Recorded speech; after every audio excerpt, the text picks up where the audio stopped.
안녕하세요. 수다몽더 기즐스토리입니다. 여기 아름다운 여인이 강물 위에 떠서 죽음을 맞았습니다. 그녀의 아름다운 눈동자는 먼 허공을 보며 빛을 잃어 그녀가 이 세상 사람이 아님을 느끼게 해줍니다. 이 숨막히도록 아름다운 작품의 제목은 오피리아입니다. 이 작품은 셰익스피어의 희곡 햄릿의 한 장면을 묘사한 것이죠. 자신의 아버지가 연인 햄릿에게 살해되자 오피리아는 강물에 몸을 던져 스스로 목숨을 끊었는데요. 그 마지막 순간이 담긴 작품이라서 이 아름다운 여인의 모습이 더 저릿하게 느껴집니다. 이 작품이 오늘 이야기의 핵심은 아니지만 너무나 아름다운 작품인 만큼 좀 자세히 감상을 해보도록 할까요? 이 작품을 그린 화가는 작품 속 식물과 꽃을 아주 섬세하게 묘사하고 각각 상징적인 의미를 부여하고 있는데요.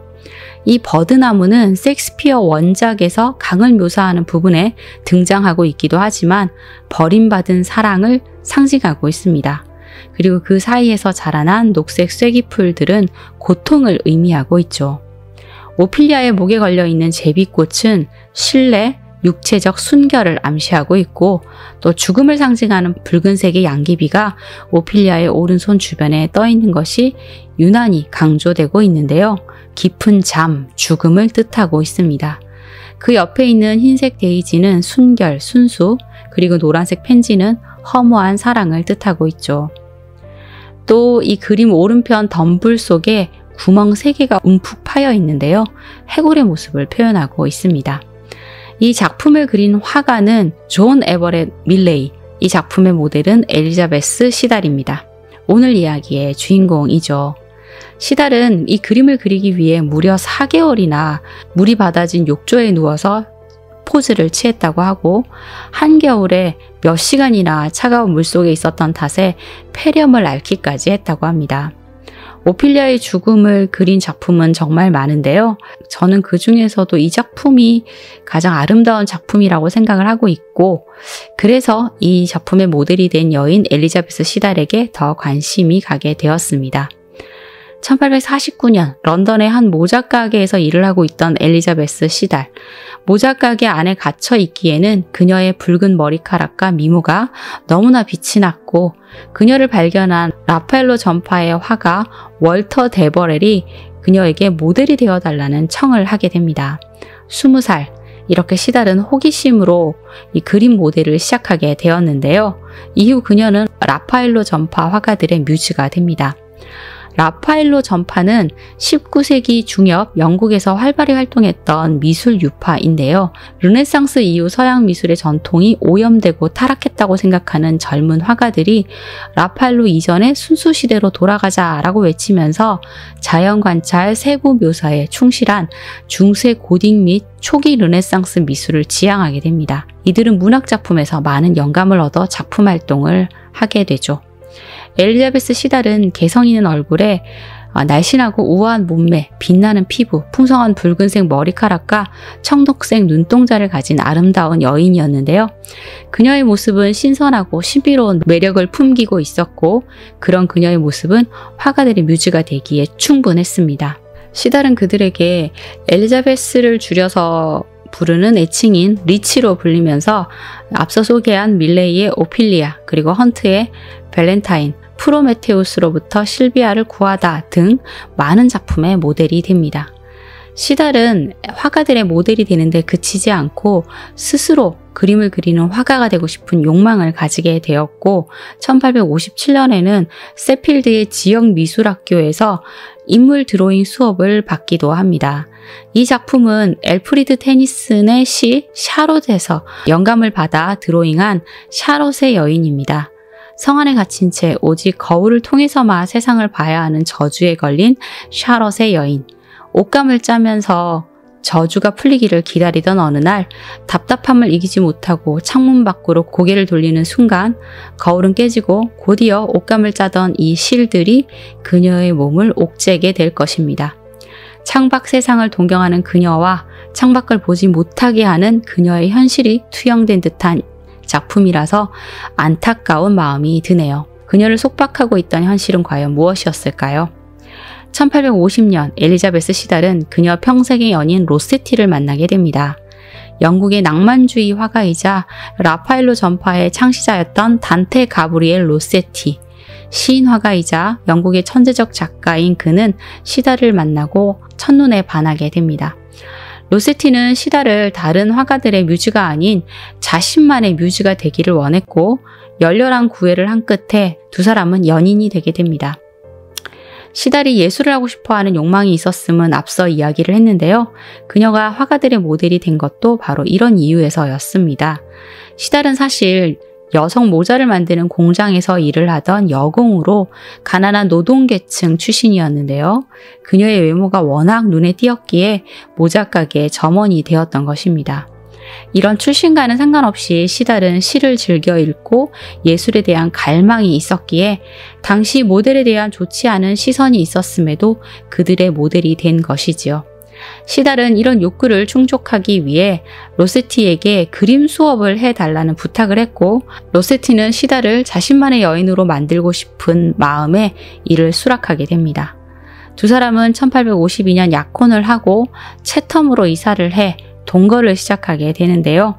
로세티는 시달을 모델로 그림을 그리면서 화가로서의 명성을 쌓아가게 됩니다. 시달 역시 시를 쓰고 그림을 그렸는데요. 그녀는 그림에 재능이 있었습니다. 그녀의 연인인 로세티도 그녀의 드로잉은 덜 숙달되어 있긴 하지만 매우 천재적인 재능으로 가득하다라는 칭찬을 하기도 했죠. 이 작품은 로세티가 그린 시달의 모습입니다. 정교하게 이 아름다운 눈과 관능적인 입술을 표현하고 있는데요. 그의 그림 속 시달은 슬프고도 아름다운 모습으로 묘사되어 있네요. 그럼 이 작품을 한번 보실까요? 시달이 직접 그린 그녀 자신의 자화상입니다. 로세티의 작품 속 시달과는 너무나 다른 모습인데요. 로세티의 작품 속에서는 투명하고 맑아서 슬퍼 보였던 눈이 이 작품에서는 어둡고 지치고 초연해 보이며 어딘지 알 수 없는 먼 곳을 응시하고 있습니다. 그리고 창백하고 병색이 완연해 보이는 지친 모습이기도 하네요. 로세티가 그녀를 천상의 연인인 듯 묘사하고 있는 동안 그녀는 자신을 갉아먹으며 병들어가고 있었던 겁니다. 로세티는 시달을 열렬히 사랑한다고 하면서도 자신의 욕망을 숨기지 않고 다른 여인들을 찾아다녔고 사창가에서 만난 아름다운 매춘부 페니 콤포스를 만나 육체적 사랑을 나누기도 하고 그녀를 모델로 그림을 그리기도 합니다. 그러니 동거를 시작할 당시의 달콤한 약속, 시달이 그림을 그릴 수 있게 도와주겠다는 그 약속은 지켜지지 않았죠. 그럼에도 시달은 틈틈이 그림을 그려 나갑니다. 이 작품은 1855년작 성배탐구이고요. 그리고 1857년작 클릭 손더스라는 작품도 있네요. 클릭 손더스는 스코틀랜드 음유시의 한 장면을 그린 그림인데요. 마가렛이라는 여인이 자신의 형제들에 의해 살해된 죽은 연인 클릭의 영혼을 만나는 장면을 묘사한 작품입니다. 이 성배탐구나 클릭 손더스 이 두 작품 다 분위기가 뭔가 쓸쓸하고 음울하게 느껴지는 것 같습니다.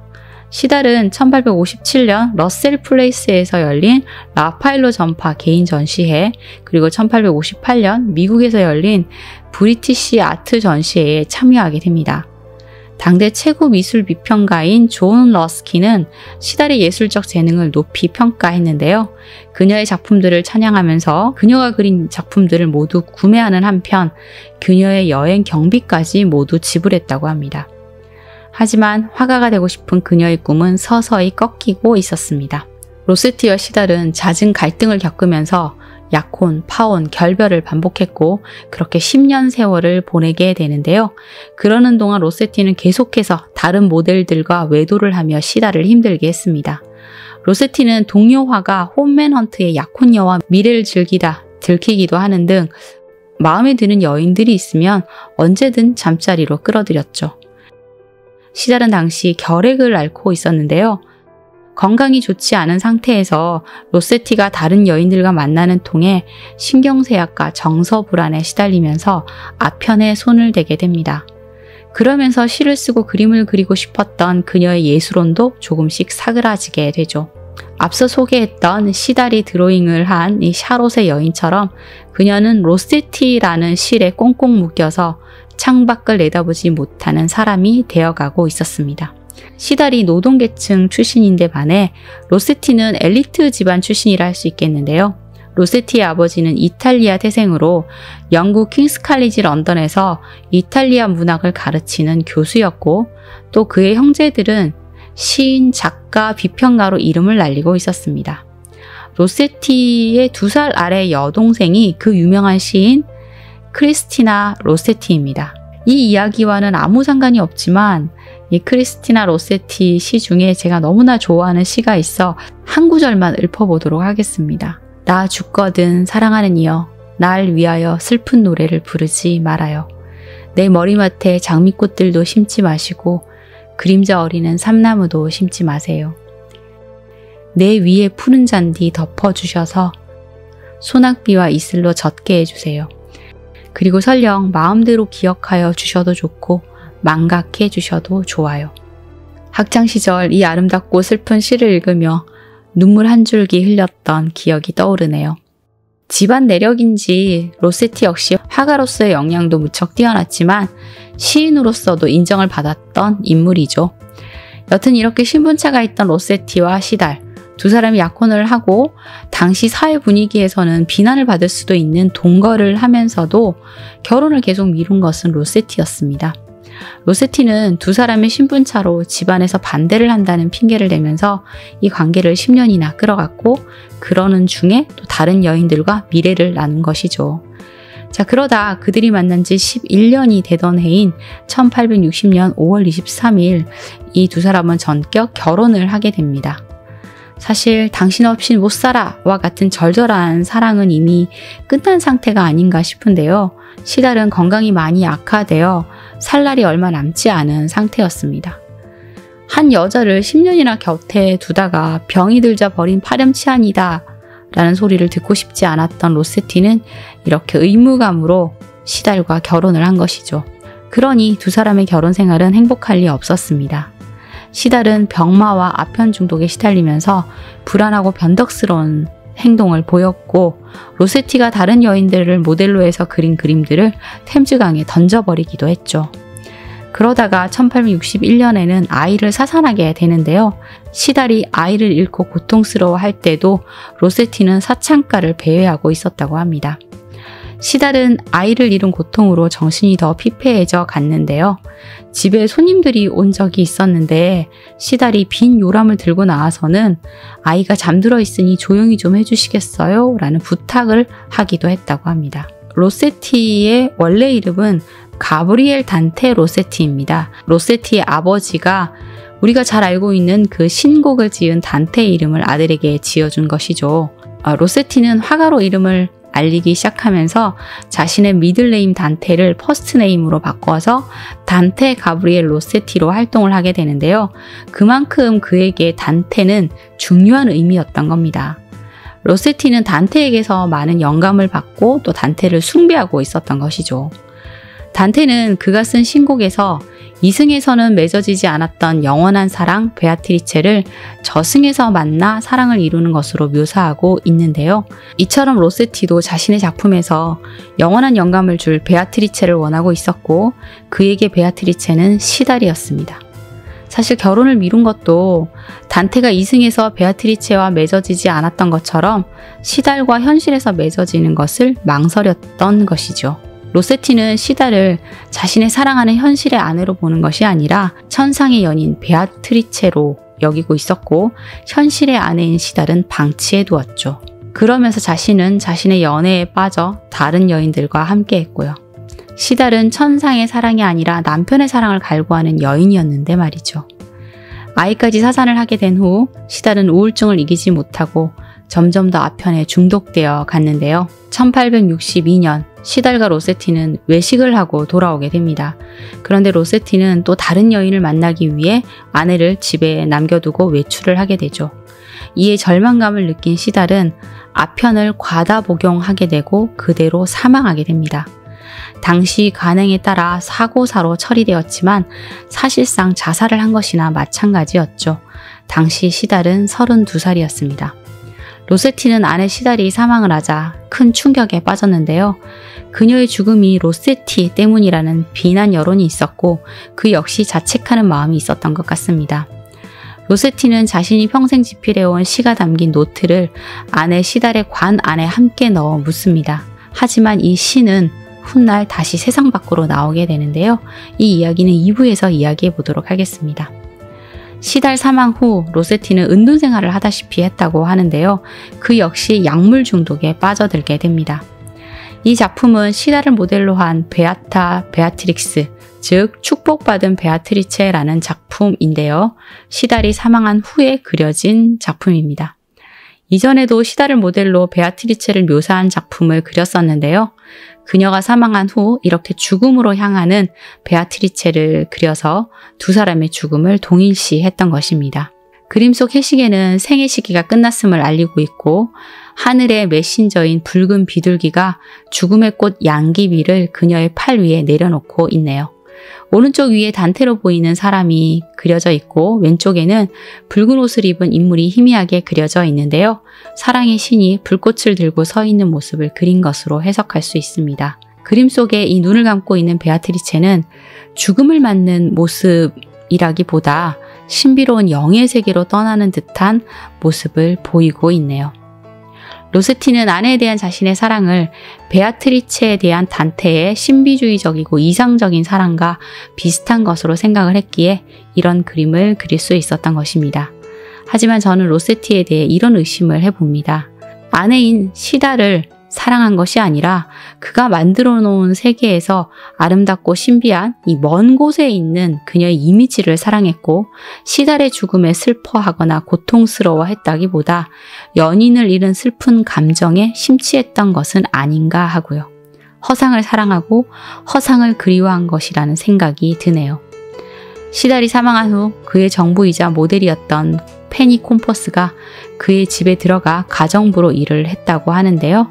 시달의 빈자리에 그녀가 들어간 것입니다. 그리고 로세티는 곧 영국 예술계의 큰 이슈가 될 스캔들을 터뜨림과 동시에 인생의 걸작을 그려내기도 합니다. 자, 오늘은 로세티의 뮤즈이자 아내였던 엘리자베스 시달 이야기해 보았는데요. 다음 시간에는 로세티의 또 다른 여인과 또 그의 작품 이야기 이어서 해보도록 하겠습니다. 조금만 기다려주세요. 여러분 좋아요, 구독, 알림 설정 잊지 마세요. 감사합니다.